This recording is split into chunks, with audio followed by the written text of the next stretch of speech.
3年前，也是这个地方。苏总，秦氏集团的发布会还有10分钟开始了，这是关于星空酒系列的资料。我们没有收到秦氏的邀请，我们真的要去吗？去，为什么不去？可秦氏要他……我不去，这场戏怎么开场？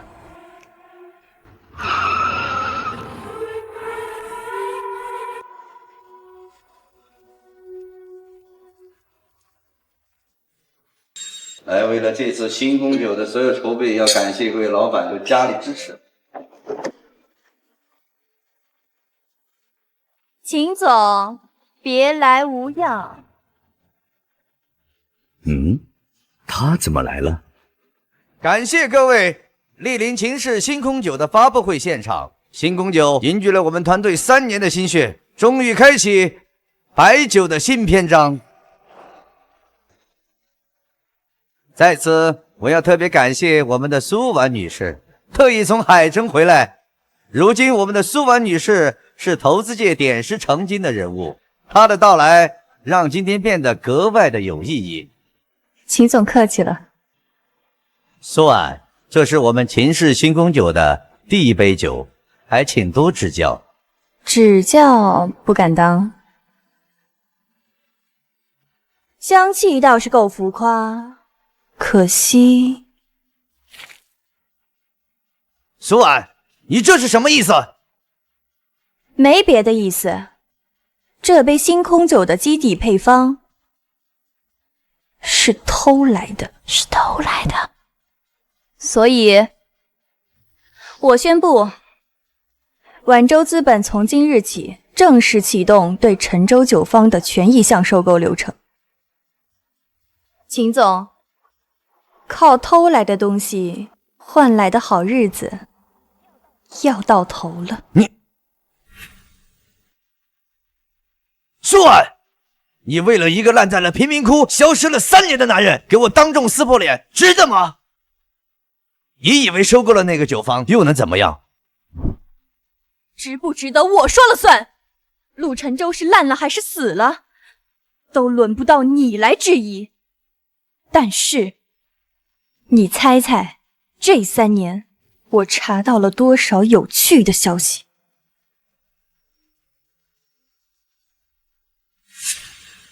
苏总，就是这里，胭脂江湖，他每晚都在这里兼职做调酒师。知道了。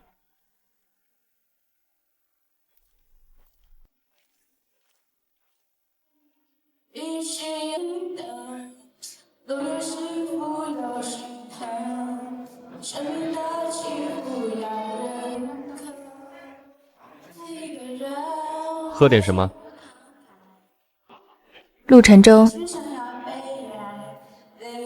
苏婉，全国品酒师大赛冠军候选人，如今在这儿调一杯68的莫吉托。这里没有你要的酒。那这个呢？清吧调酒师，有兴趣看看吗？你收购了酒坊？对，我买了。还有，你这个人，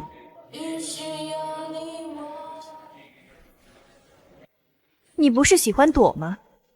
不是甘心烂在这儿吗？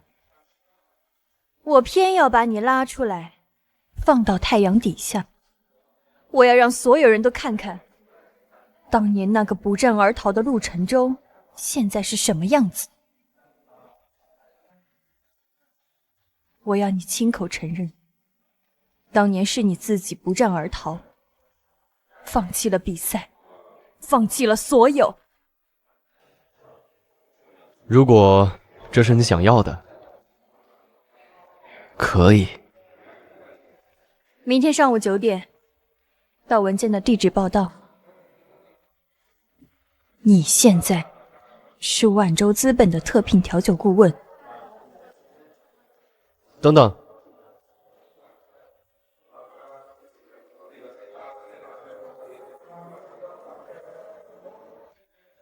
，3年前决赛那晚，我原本要为你调的庆功酒，她的名字叫木苏。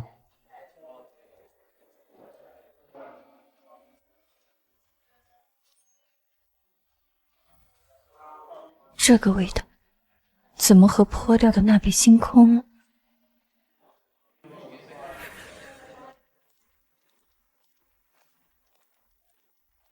婉姐怎么样？她立刻找一家信得过的第三方实验室，成分分析越详细越好。重点比对秦氏星空的公开风味调试。特别是中后段。这是陆晨舟跟我说，这是他3年前为我调的庆功酒，名字就叫木苏。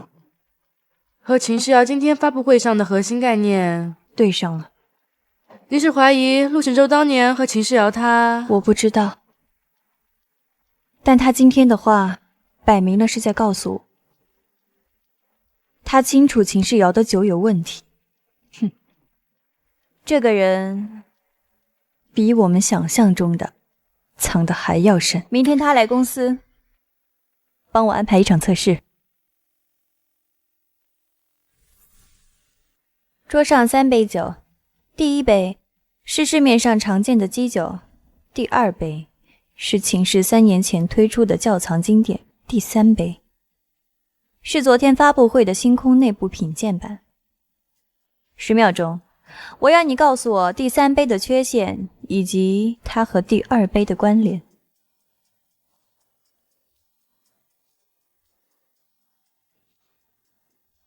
第3杯试图用额外的梨香糖浆和少量的橡木片浸出液来模拟5年陈酿的圆润感和木香，但和基底的高粱酒融合较为生硬，这是为了降低成本和快速上市的常用手段。和第2杯的关联呢？第2杯的窖藏风味是时间自然赋予的，虽然用料普通，但整体协调。第3杯更像是在模仿第2杯的风骨，但只模仿了形，没有魂。而且什么？而且什么？第3杯基底里那一点不协调的瑞丽果酸不是工艺缺陷，是刻意保留的。它本应该被更柔和的花香包裹，但现在包裹它的花香是后来强加的，很突兀。这个瑞丽果酸很像是某种特定高粱品种在特定发酵阶段产生的标志性风味，一般会被处理掉，除非什么？除非调酒的人想给他一个签名。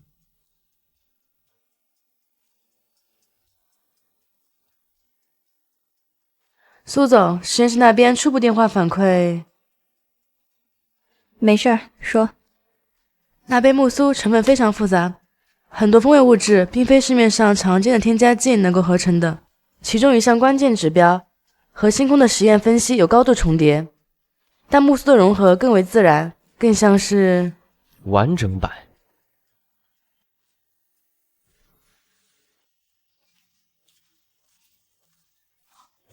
秦总，刚收到消息，苏婉那边今天一早就把陆晨舟叫到他的公司去了，好像还做了品酒测试。陆晨舟，他竟然敢去！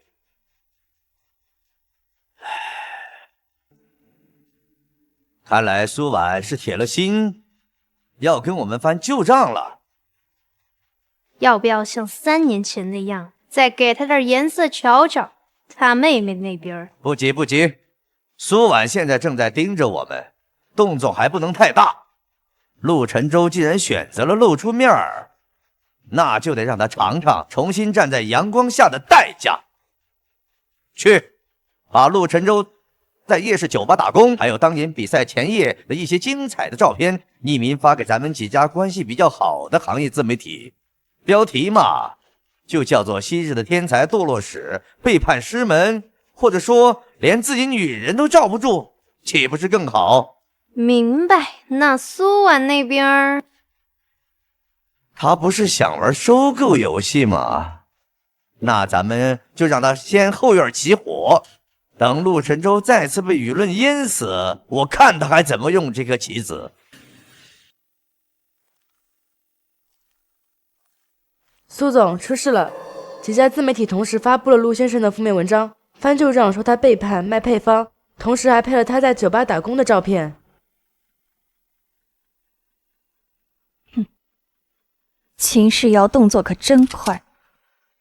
陆顾问，舆论说你卖配方，你有什么想说的？3年前我没卖过任何配方给秦世瑶。那星空和木苏的风味为什么几乎一样？比赛前那一晚，秦世瑶请我喝了一杯酒，之后我神志就不清了。只是喝了一杯，那秘方为什么会泄露？还有，你当年为什么不揭发？说话呀！怎么，又想像当年一样，什么也不说就消失了？懦夫！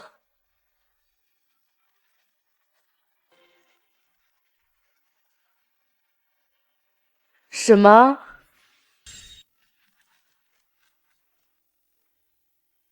什么？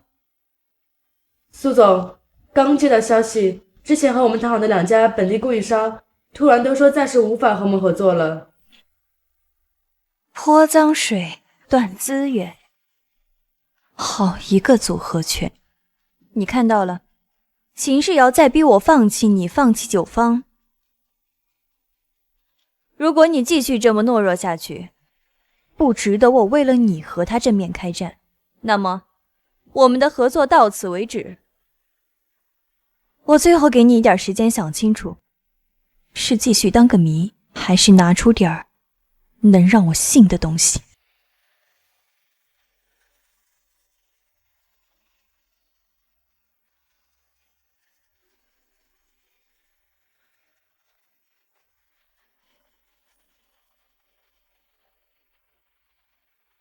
林薇，你去查一下3年前究竟怎么回事。好。第一步成了，接下来就该给他点真正的压力了。苏婉，你不是要保他吗？我看你能保到几时？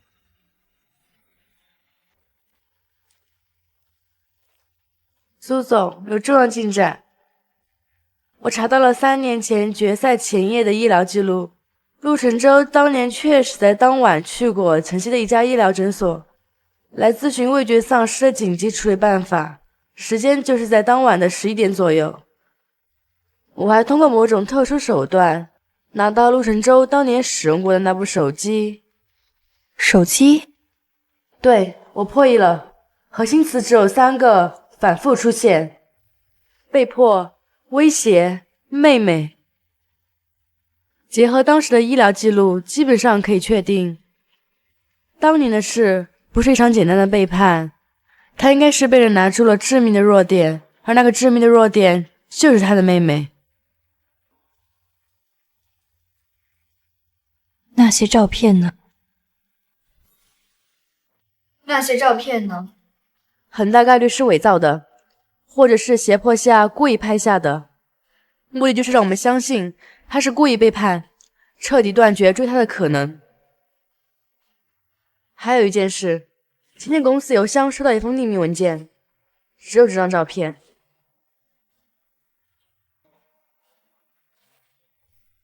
疗养院，这是警告。对方知道我们在查什么，用这张照片告诉我们，他妹妹还在他们的掌握之中。2条路，第一，你继续查他妹妹的具体信息，但要更小心，避开明面上的线索。第二，明天我要亲自见他，这次我要的不是他的沉默，是他的选择，是继续当个哑巴保护秘密，还是开口和我一起把幕后的人揪出来。好，我明白了。那我先去安排。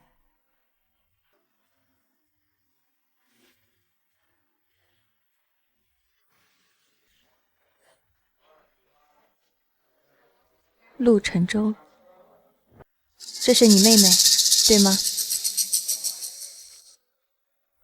你怎么知道的3年前决赛前夜，你去诊所问味觉失灵的药，秦世瑶在你的酒里动了手脚，还伪造了那些照片，是不是？是，他都告诉你了。他恨不得我永远蒙在鼓里。是我自己查的，你藏起来的东西。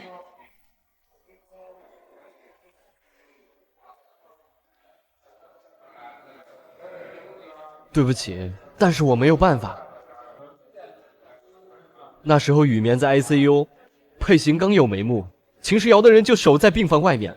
他说我敢说一个字就让我妹，所以你就让我恨了你3年，一个人烂在这儿，调着20块一杯的酒。秦世瑶是什么人，你比我清楚啊。那现在呢？还打算继续被他捏着软肋吗？那你说，我现在能怎么办？你妹妹的事儿不是你一个人的事儿了，我会让林薇安排最好的医疗和安保，把她转移到安全的地方。你条件是，你要继续站回调酒台前，不是在这个角落，是在所有人都看得见的地方，把你失去的东西一样全部拿回来。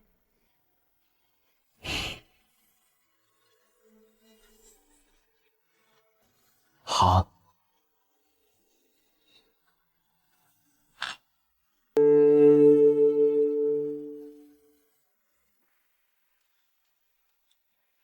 秦总，苏婉今天在酒吧见了陆晨舟，给了他一杯酒，两个人好像聊了很久。酒？哼，看来我们苏总是铁了心要捞这艘沉船了。要不要再给陆雨眠那边加点压力？不急，让他们先以为自己安全了，以行业协会的名义给陆晨舟发一封邀请函，邀请他下个月参加行业人才交流会，一定要办得隆重，办得体面。您是想给他搭个高台，他才摔得更响嘛。我要让所有人都看看，烂泥终究是烂泥，一辈子都扶不上墙。陆老弟，听说我们苏总请你出山了，哈，苏总还真是大度啊。如果换的是我可不敢用一个临阵脱逃，连自己女人都护不住的人。不过你猜怎么着？我们现在卖的最好的那款新风系列，用的就是当年你的配方，真不错。哈哈哈哈。齐世瑶，酒可以乱喝，话可不能乱讲。你凭什么说他当初临阵脱逃了？全行业都知道他没有来比赛，怎么着？苏总这是要替他翻案？大家说一说，现在翻那些陈年烂账还有什么意思？有意思，你永远调不出真正的酱香层次，因为你不知道，最关键的第3轮酒胚需要在老窖泥里多藏整整100天。怎么可能是偷来的配方？不可能，绝不可能。秦总，偷来的配方用着还顺手吗？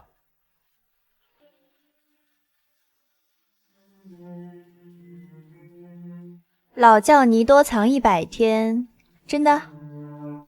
真的，那是我父亲笔记里面的绝活儿。手稿上我只写了藏更久，但没有写具体的天数。他偷走的本来就是个半成品。所以这3年，你一直握着能让他现原形的钥匙？是，但我更想知道他今晚为什么这么急着跳出来。他在逼我在座谈会上和他硬碰硬。那就碰，让他看看这把钥匙还能不能解开锁。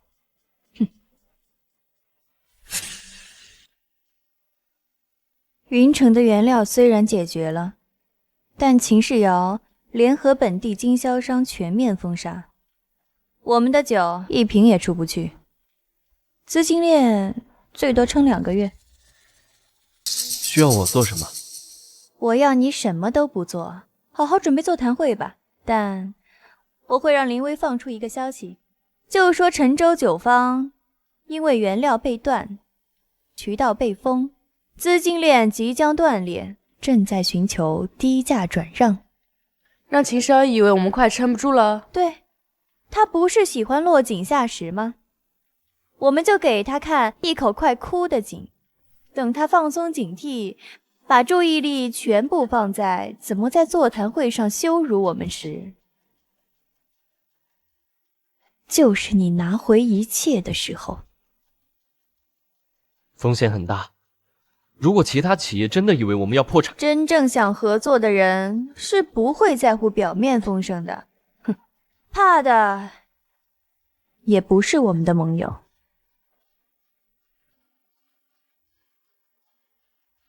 苏总刚得到消息，秦氏的市场部经理正在打听我们仓库的租赁情况，还私下见了我们包装供应商。看，鱼闻到味儿了。林薇，把陈州酒坊资金链断裂、考虑裁员的消息通过可靠渠道无意散出去，要真实。秦总，消息确认了，陈州酒坊那边的资金链好像真的出现了问题。他们之前预付给云城那边的定金几乎掏空了账上所有流动资金，现在本地渠道全断，产品积压在了仓库。听说他们连下个月的工资都发不出来了。苏婉呐，苏婉还是太嫩了，他以为抢到了原料就能翻身。哼，让他抢得越多，死得越快。那座谈会的事还要按原计划？当然，不仅要按照原计划，还得加码。他们既然这么能撑，我们就要在所有人的面前把他们最后那点脸面都给他撕干净。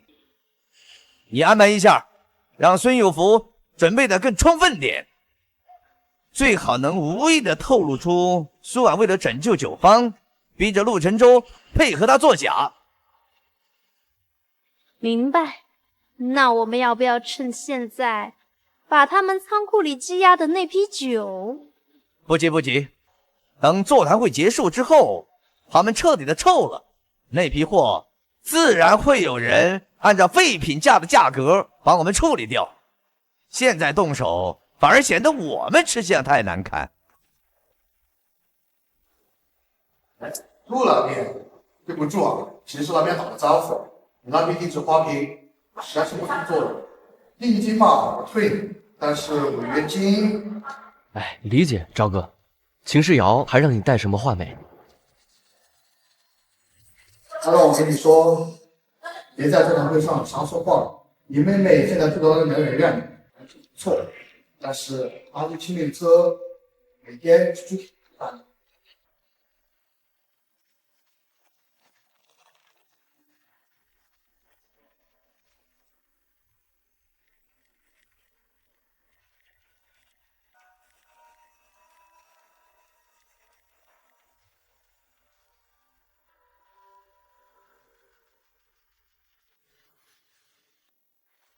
今天盲品10款酒，不公开任何信息。陆先生，开始吧。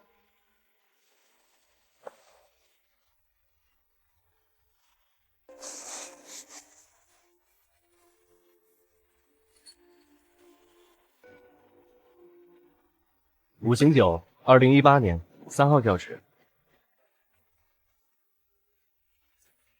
真的吧？再来。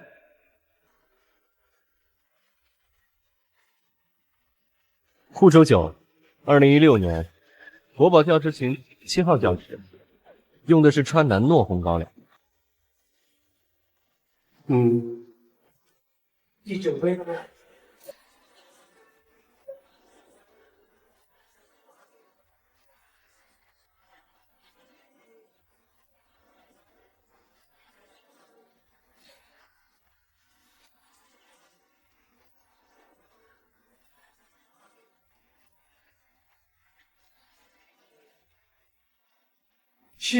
天才啊！可惜白白浪费了3年。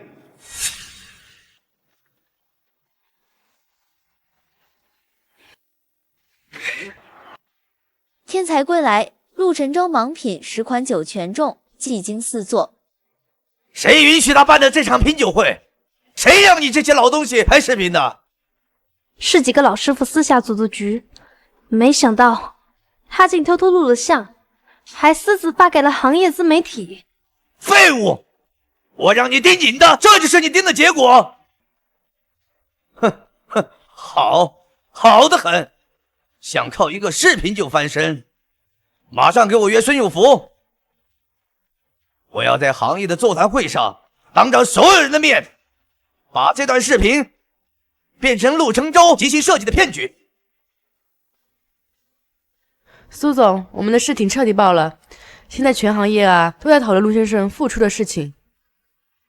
秦世瑶那边什么反应？我们的人说他办公室灯一直亮着，沈曼进出办公室好几趟了，估计气得不轻。要的就是他生气，这人一生气就错的越多。座谈会那边安排的怎么样了？都安排好了，但刚收到风声，秦氏好像又给孙有福一大笔钱，好像还给他儿子安排了工作。看来这秦世瑶是打算在座谈会上用证人彻底泼脏水了。视频越火，他越要证明陆沉舟是骗子。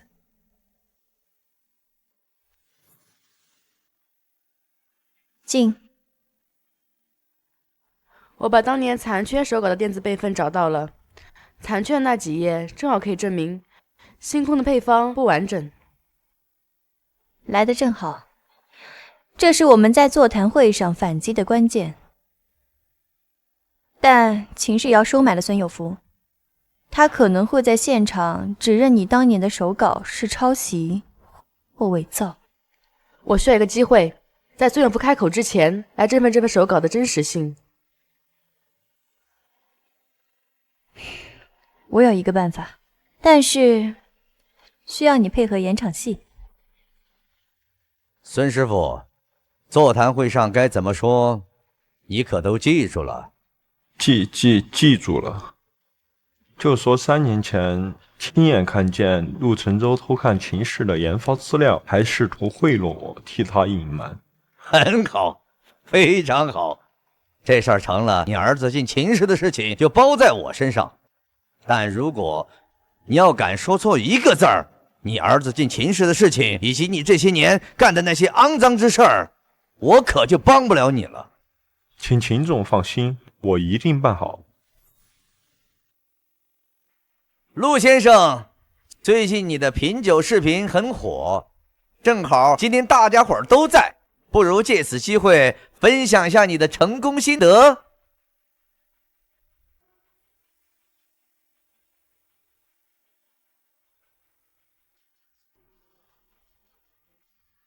既然秦总让我品鉴，那我就实话实说了，这杯酒缺了最关键的东西。哦，缺什么？缺底气。你一个抄袭的人有什么资格说这话？我3年前亲眼看见你偷看秦总的研发资料。曾师傅，你说的时间是3年前10月18号的晚上吧？你说你在东城研发部看到我的，对吗？没错。放证据。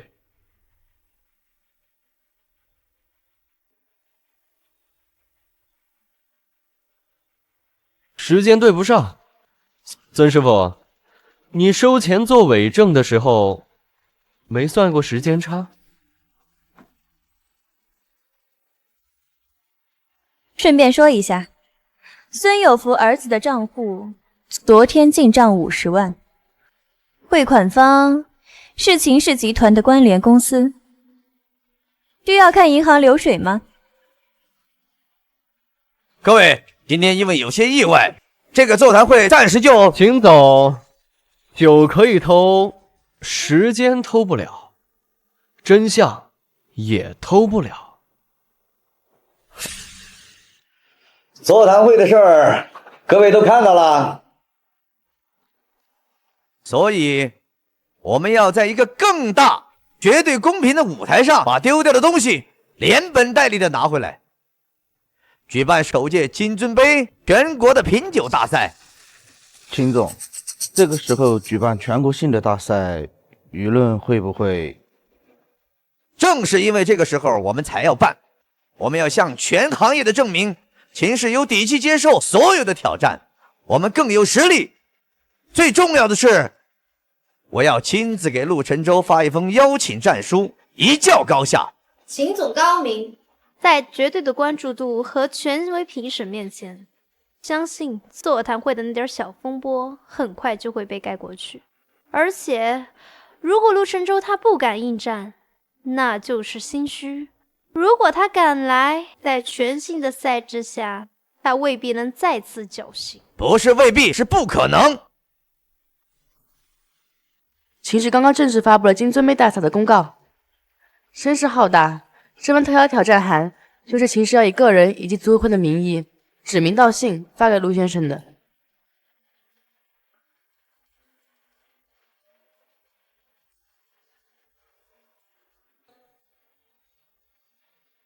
他这是要搭建一个最大的舞台，逼我上去，然后在众目睽睽之下将我彻底的打下去。评委阵容几乎囊括了国内所有权威，赛制设计的也非常严格，的确是个公平的陷阱。你如果拒绝，他们会说你畏战，之前的翻身仗白打。你如果接受，压力会空前巨大，而且他们肯定会在赛制和对手安排上做手脚。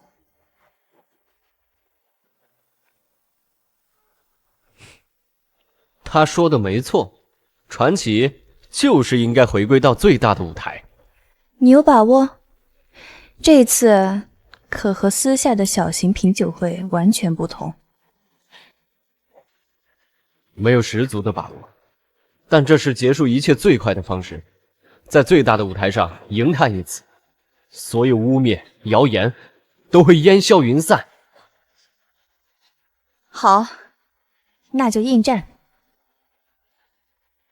但是我们要把主动权拿回来。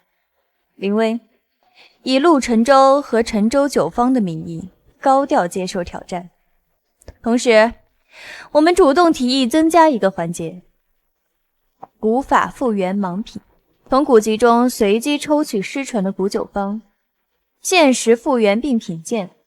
沉舟，这是你的绝对领域，也是秦世尧那种靠资本堆砌出来的创新完全不擅长的。好主意。好，我马上去办。不过苏总，秦氏的宣传已正式启动，舆论正在被引导，很多人都等着看陆先生是否会应战，以及能否再次创造奇迹。听到了吗？全行业都在看着。这次不是复仇，是证明。沉舟，你准备好了吗？3年前我错过了，3年后我绝对不会再错过任何一场该打的仗。南教笔记补遗，以陈年教泥封坛，埋于老桂树下，吸三秋桂子之气，起坛时9代冷桂香，名曰含香清。这是你第3次尝试复原含香清 ，C 组3号杯。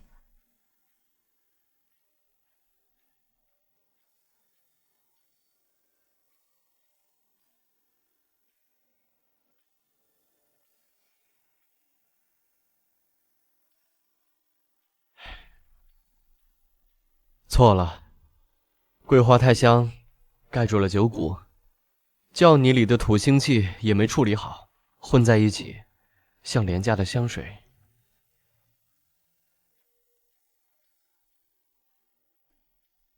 记录的第3次失败，问题是香气分离，融合度不足。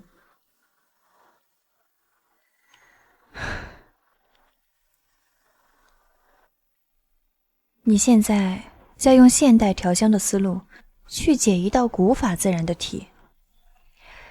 吸三秋桂子之气，重点在吸，不是泡。陈舟，你太心急了。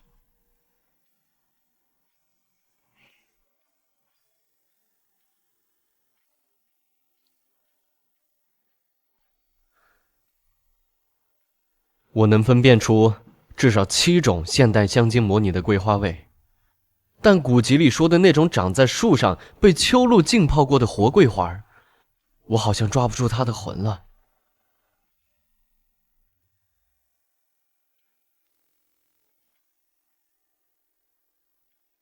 是你背负的东西太多了，复仇、证明，还有对我的承诺。你试着把这些都放下，只当自己还是3年前那个一心只想解开酒谜的那个陆沉舟。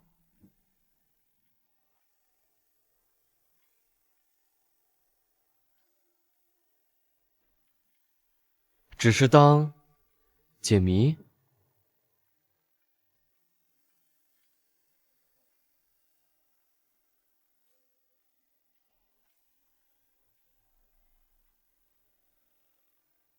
我们一直想的是用酒去吸桂花，但如果反过来呢？先用微量窖泥水初步浸泡，软化桂花，锁住它的生气，再让这带有桂花精魂的泥水去和基酒基缓和的融合。不是浸泡，是引导。桂花不是浮在表面，是从酒骨里隐隐透出来的含香。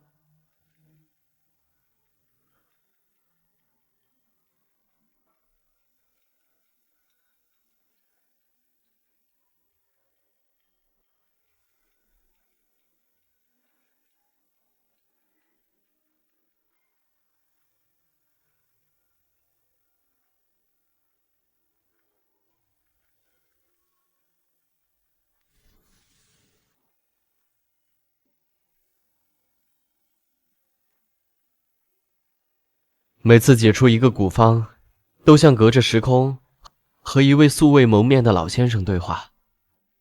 那也是你天分够，才能听懂他们的话。就像我花了3年才能听懂你的话一样。那时候我没有别的语言可以选择。我知道，我现在都知道了。所以陆沉舟，等这一切结束了，我们把酒厂的老槐树埋在到新的地方吧，让它看着我们重新开始。好，这一次我绝不会松手。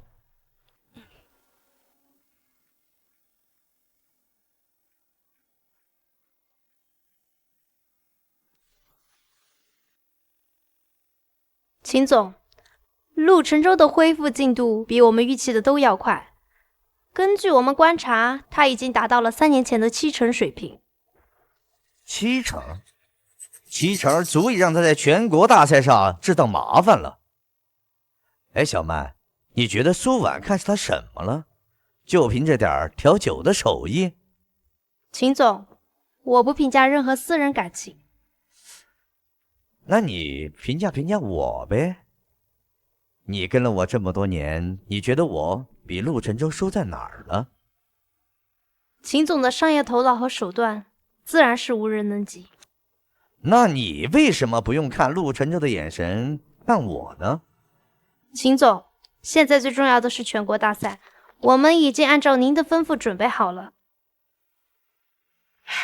要做就要做绝。还有，他妹妹那边的安保问题要加强。比赛前一天，让疗养院给他做一次全面的体检，结果嘛，要让人担心一点。明白。我要让陆沉舟在全国的直播赛场上输掉的不仅仅是比赛，还要输掉尊严。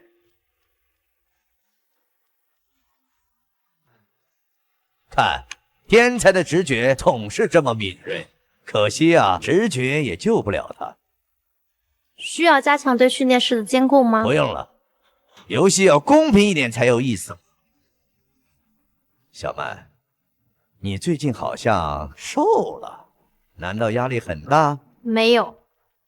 明天晚上给我吃一顿晚饭。我知道有一家新开的法国餐厅不错，我觉得你穿那条红色的裙子最好看。明天还有商务公会谈，我会穿正装。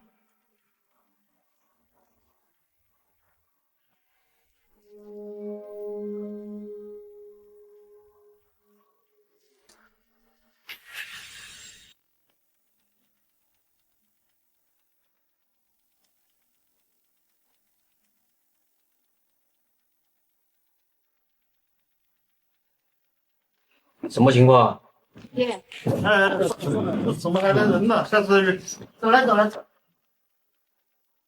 徐医生，3年前天悦酒店1708房，秦世瑶让你送那瓶维生素，到底是什么？我不知道你在说什么。这是当时你给陆先生看病后的电话录音，声音对比过了，是你。这是你儿子收到秦世瑶转账的记录，正好是赛后1周。他说只是想让陆先生好好睡一觉，又不影响健康。但这样导致他整个味觉丧失，毁他整个职业生涯和人生，这是故意伤害。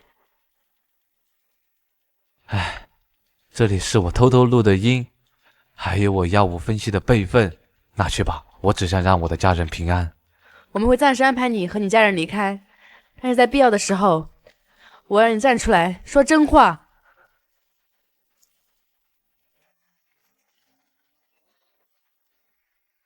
秦总，刚确认，徐医生今晚见了苏婉的助理林薇，之后就联系不上了。废物，他手里就不该留任何的东西。是，已经派人去他家和他所有可能藏身的地方找了。给我找，死要见人，活要见尸，最好是把东西给我拿回来，手脚干净点儿。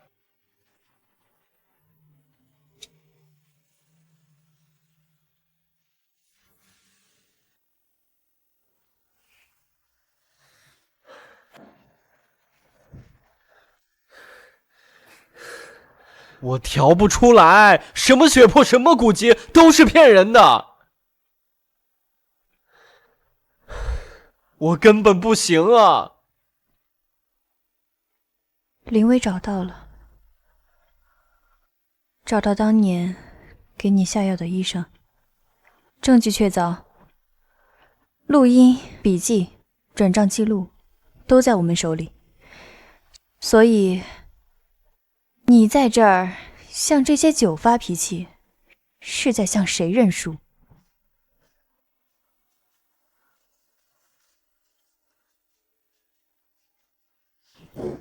难喝，但不是你的技术问题，是你心乱了。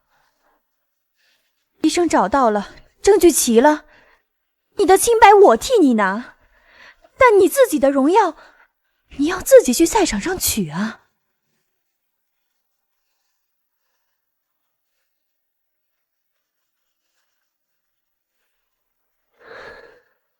冰刃和温玉不该是同一种酒。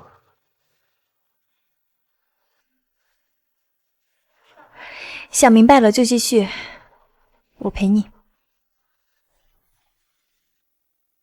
好，各位，为了增加本次大赛的悬念与趣味性，我决定临时为调和环节增加一条新的规则：搭档双方必须共同完成酒体的设计，也就是说，非专业的那位必须要做出明确的计划，要影响最终风味的方案，否则本环节为0分。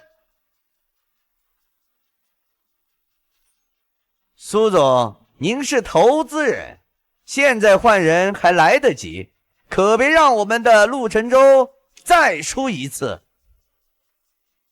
秦总这规矩加得好啊，用好，让大家都看看什么叫真正的合作。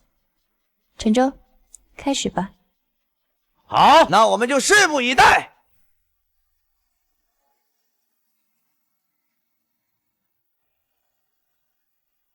这3种选骨架，用中间这款5年的做基底，但不是只用它，取它7分做基底，再勾兑右边这瓶8年的3分，用8年的醇厚去补5年的单薄，但要用5年的锐气去破8年的沉默，这样出来的骨架才有筋骨，也有血肉。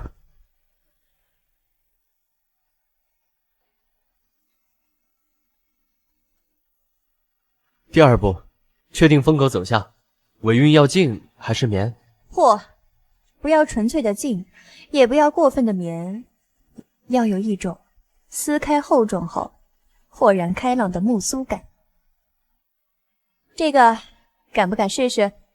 量多1分则夺主，少1分则无用。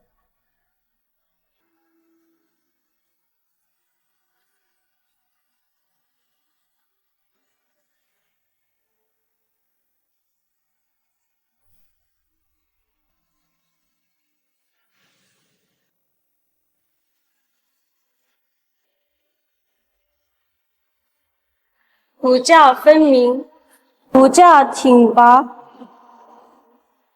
风味层次分明，尾韵那一缕破开的爽利感，真是点睛之笔。这结构设计非常高明。结构是不错，但是苏总毕竟是个外行，这主意真的是他自己想的？该不会是我们陆选手提前就把这个……林总是怀疑我？还是怀疑在场所有的评委？这杯酒的骨架比例、风格取向，甚至是调味酒的用量，都是我口述，沉舟执行。怎么，需要我现场把设计思路拆解给各位听一下吗？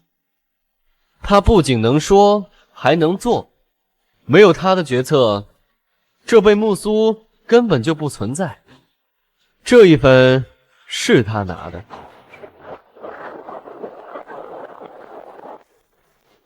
精彩，真的很精彩啊！那我也希望我们的陆选手在接下来的更考验你专业技能的时候，在盲品环节还能保持住这样的好运。哼！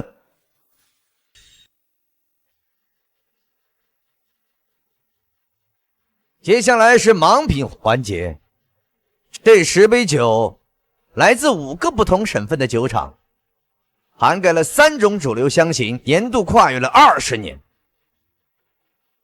选手需要准确地写出每杯酒的具体产地、香型、年份以及核心工艺特点，错一项都视为失败。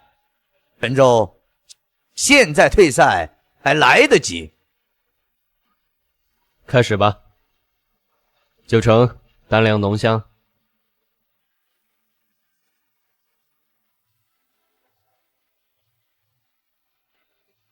酒橙单量浓香，2016年中段曲酒，盆香明显带酵果味。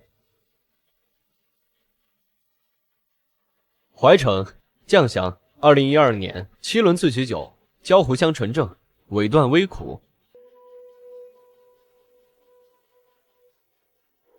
阳橙清香，标注应为2018年。但实际酒体醇厚度不够，青稞香气有断层，更像是2020年的新酒，应该是用特殊工艺仿了陈改。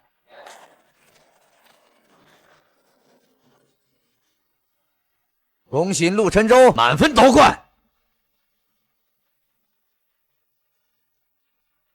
酒会说真话，你说呢，林总？也别得意的太早，我俩的事儿没完，随时奉陪。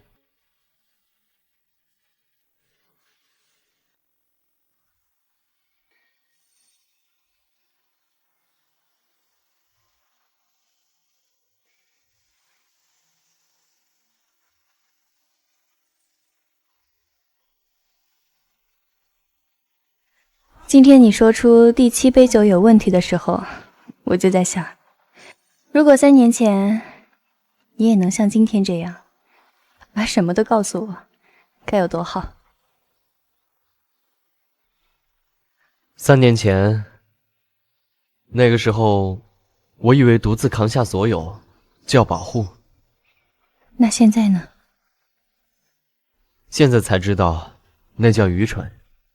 有些事2个人一起扛，才叫分担。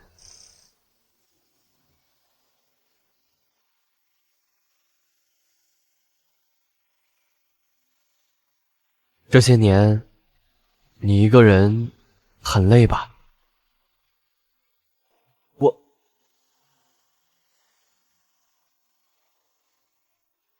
我陆沉舟在此发誓，从今往后，我的所有选择，无论好的、坏的、难的、险的，都与你并肩。你的后背交给我，我的后背也交给你。生路我们一起闯，绝路我们也一起走。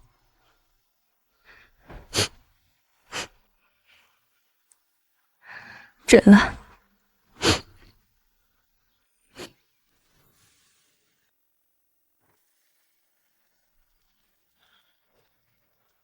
马上找人举报沉舟酒坊，原料以次充好，生产卫生不达标。证据呢？哼，证据，找之前断供的经销商写封举报信，再买通一个他们车间离职的员工。天亮前，我要看到市场监管局的人去查封他们。那自媒体那边同步发布通稿，新科冠军黑心作坊，标题要狠。再找一批水军，把话题给我刷上去。陆沉舟刚刚夺冠，现在举报他，会不会有点太明显？哼，我要的就是明显，我要让他刚爬上山顶，就掉进泥里。明白。等等，再找几个人，去他们合作的物流点检查检查，我要让他们的货一瓶都发不出去。明白了。苏总，出事了！有人指控我们使用霉变材料，生产卫生不达标。更糟糕的是，有3家物流公司刚刚通知，要暂缓接收我们的货物。秦世尧动手了，比我想象的快。既然他出手了，那我们也不必再等了。我们就让他当着全国同行的面谈谈，什么是真正的黑心。证据呢？徐医生的全套证词，还有录音。对的，对的，你把那批处理掉的霉变高粱，说是卖给了沉舟酒坊，做干净点，不要留下破绽。这是林薇昨晚刚拿到的，虽然不能直接定死秦世尧，但也足够在台上引爆质疑了。但主办方不会轻易让我们在那种场合。我们要做的不是请求发言，而是制造一个他不得不面对，而所有人都在等待解释的局面。那就让大家一起看一看，到底是谁的酒干净，谁的酒脏喽。各位好，我是苏婉，今天不开发布会，不读声明，只用最传统也最真实的方式品酒，来回应最近所有针对陈州酒坊的质疑。左边3杯是我们被举报批次产出的3个不同阶段的酒样，清酒、3月陈、半年陈。右边3杯呢是3款市面上的主流产品，其中1杯呢是星空系列的基础款，大家可以看一看。这是刚蒸馏出来的新酒，68度，香气呢是纯粹的高粱良香，略带生凉气息，这是正常现象。尝一口，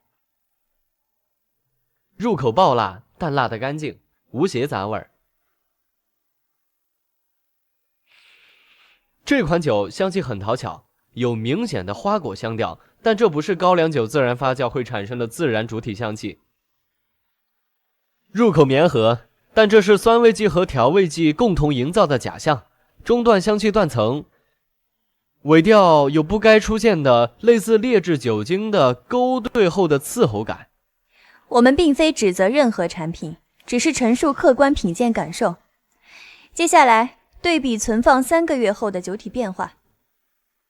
时间是最好的检验，我们的酒存放半年后，爆辣感已转化为醇厚、良香、酵香、沉香开始的复合香型的层次，这才是白酒自然陈放应有的轨迹，不靠任何添加剂，不靠任何速成的工艺，只靠它的时间和耐心。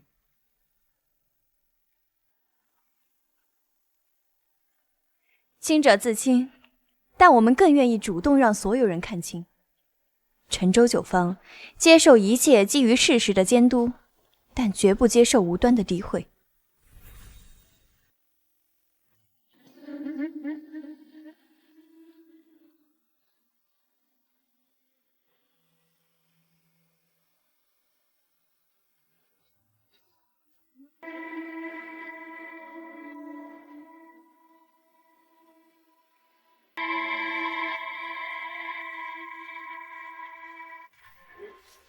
这就是你定的局面啊！让他们当着100万人的面把我的酒踩得一文不值。我养你们这群人都是吃干饭的。直播平台审核合格，我们的人来不及干涉，舆论足以启动反制预案，3个小时内。3个小时，3个小时足够把我的脸踩烂100次。听着，我没有心情听你们那些没有用的预案，我要的是他们彻底的消失。陈州酒坊的高粱是从南城的南粮业进的吧？是，3年独家协议，是他们继承的产量。你亲自去趟南城，明天就去，告诉那个姓赵的老板，他未来2年的高粱酒我全要了，价格嘛随便他开，违约金我来赔，但我只有一个要求，立刻马上断了陈州酒坊的粮。秦总，这个代价，我现在付出的代价还小吗？他女儿不是在澳洲开公司吗？他儿子不是特别想进我们秦氏吗？你知道的该怎么做，是要合作，还是要我亲手把他那点家业给他捏碎了，让他自己选？明白了。滚出去，把身上弄干净点，看着就碍眼。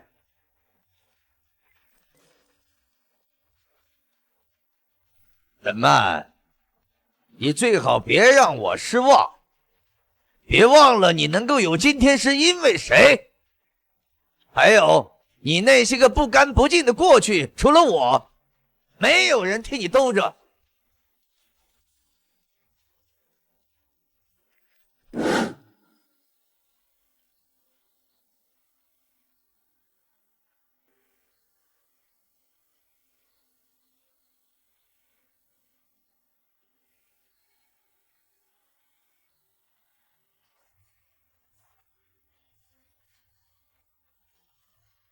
秦世尧，既然你要我断他们粮，我就去，但怎么断，或许就不是你说了算。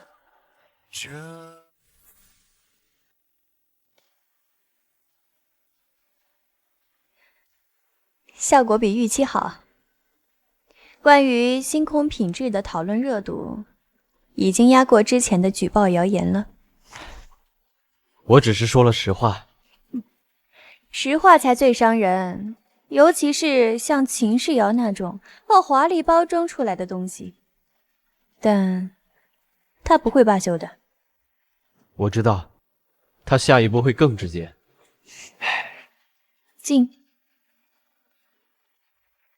刚接到消息，秦世瑶他派人去接触我们那个最大的高粱供应商了，开价很高。哼，断我们原料，他也就这点手段了。看来你说的话戳到他的肺管子了。那供应商那边……放心，我有办法。欢迎各位同仁，今天我们不仅要探讨行业的未来，更要树立真正的标杆。为此，我特别临时提议增加一个特别的环节——挑战标杆。3、2、1，开始！恭喜陆沉舟选手抽中了7号，这款酒据说很有意思。接下来就开始你的盲品解析，限时5分钟。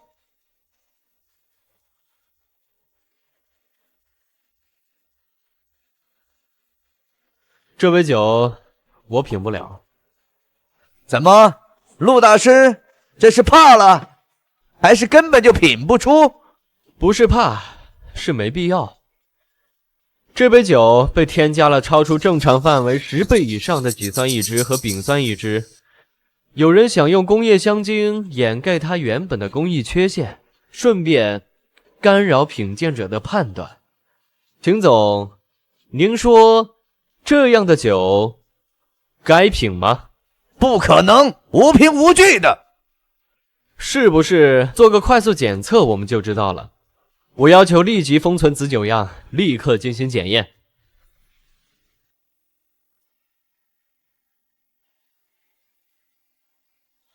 沈曼，7号杯的酒是你安排人准备的吧？秦总的意思，酒样来自他的私人酒窖，我只是执行。你明明可以做得更绝。比如加些让他失态的东西，可是为什么你只是加入了过量的香精？云城的事我没办成，蓝良酒业的赵老板他坚持履行和你们的合作，这件事秦总现在还不知道。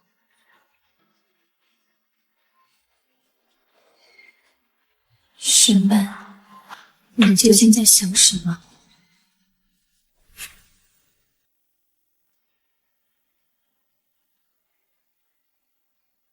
秦总，若酒样真被动了手脚，性质恶劣，我建议立即封存，现场检测。即便是酒样出了问题，也改变不了某些企业根基不稳，出现了大的问题。那就比如说，据我所知，有些酒坊的原料供应最近就出现了大问题。秦总说的原料问题，是指我们和南良业新签订的为期5年、价格优惠的独家战略供应合同吗？来，把这份合同拿上去给秦总看一看。这不可能！赵玉他明明就跟我……哼，合同都可以伪造，谁知道你们是不是？巧了，南良业的赵总刚刚发来祝贺视频，并确认了合同真实有效。要我现场播放给大家看看吗，林总？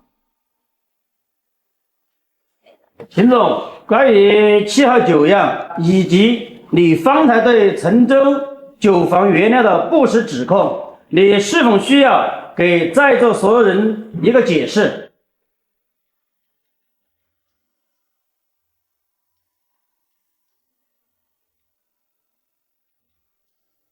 哼，好，很好，你们真的是好手段。陆晨舟，别以为你就赢了，别忘了你妹妹在疗养院的全部资料还在我的手中。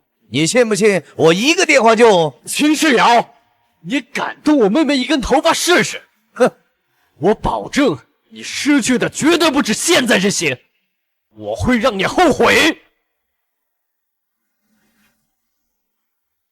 秦世尧，你是想体面的下台，还是想让我把那晚和徐医生的录音放给全场听？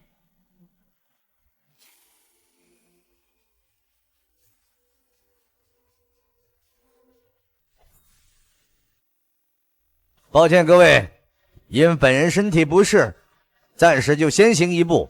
接下来的会议就由王副会长代为主持。秦总，请留步。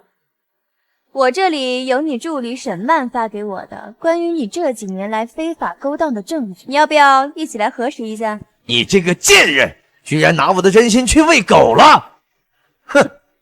秦总，今天你估计走不了了。执法队马上就到，我偏要走。秦世尧，你因不正当手段进行商业竞争，跟我走一趟。不可能，不可能，绝对不可能！喂？什么？我们马上到。陆晨舟、苏婉，你们的故事始于一杯酒，历经风雨。今天，在这酒香之地结为连理，往后余生，愿你们如同这陈年佳酿，愈久愈醇愈香。婉婉，这杯酒不是忘川，也不是木苏，那是什么？它叫余生，用我们重逢那天酒坊里最老的基酒调成。过去已沉淀，未来正芬芳。昨晚，我陆晨舟此生，幸得你回头，幸得你并肩。往后余生，我请求你和我一起慢慢品。陆晨舟，我原本以为我要用余生去恨，去证明。谢谢你，教会我怎么去爱，去品味。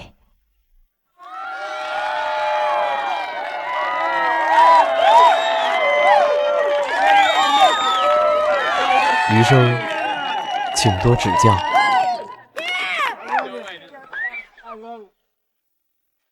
慢点儿，当心。念琛啊，今天很乖的。来，这有一个这个。这什么？这是平安锁，愿你们母子平安。我的一切都是拜你们所赐，既然我都完了，那我们就一起死吧！躲开！